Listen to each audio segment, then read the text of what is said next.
I'm Sally Goodson, and welcome back to my YouTube channel, Upstream, where I talk about some of the chapters and some of the content of my book, Upstream Dream, about my experience on offshore rigs, designing and building them as a project engineer in the 1980s.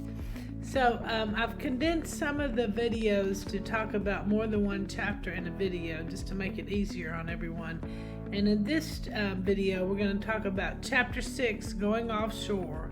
And this is more about all offshore, this video. Chapter 7, The Offshore Experience.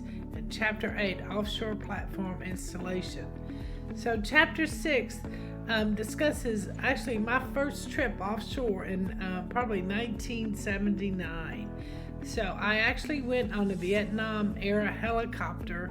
And the helicopter pilot was likely a pilot from Vietnam, served in Vietnam.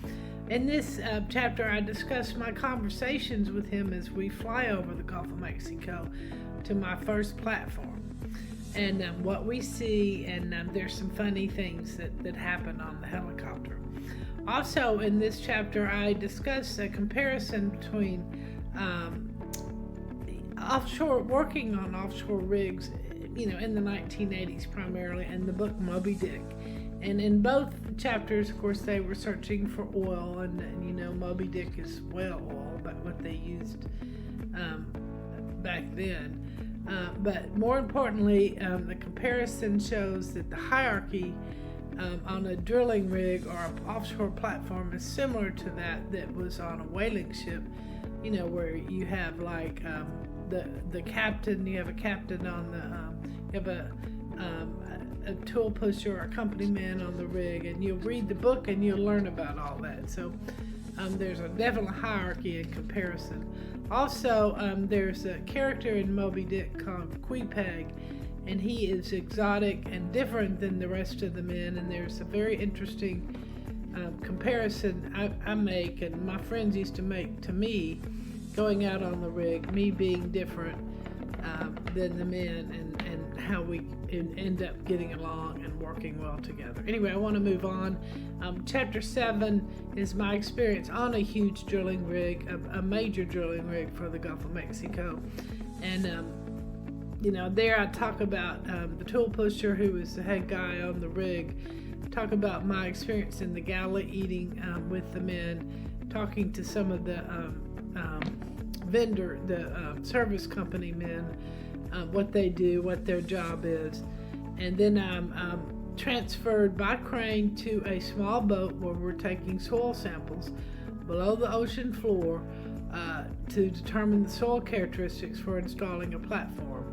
And that's a very interesting, and I think you'll find that chapter very interesting, especially my experience on the small boat where I'm, again, the only woman, and displacing the people so I could have my own private room, and etc. Now, Chapter 8, I'm advancing a little bit. I'm going on offshore platform installation, overseeing that installation with a colleague of mine who is more of the chief engineer. And it just talks about some of the interesting things about offshore platform installation and some things I observe. And two things in particular. One is that the relationship between the chief engineer for the company I work for and the contractor is very combative and more argumentative. And I notice, I think that taught me that I don't want to be argumentative when I work with these gentlemen offshore. And that was my cat knocking over something. So, excuse me. Also learned in this chapter that we're dealing with huge amounts of money and assets for the company.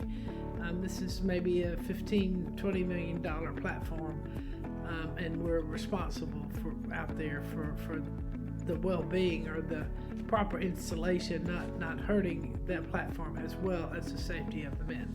Anyway, thank you for joining and subscribing to my YouTube channel. And I know that's kind of quick, but get the book, and I think you'll find it very interesting. You can read the reviews too on Amazon by some quite prominent people in the industry. They're very good. And thank you again for subscribing, and we'll see you next time.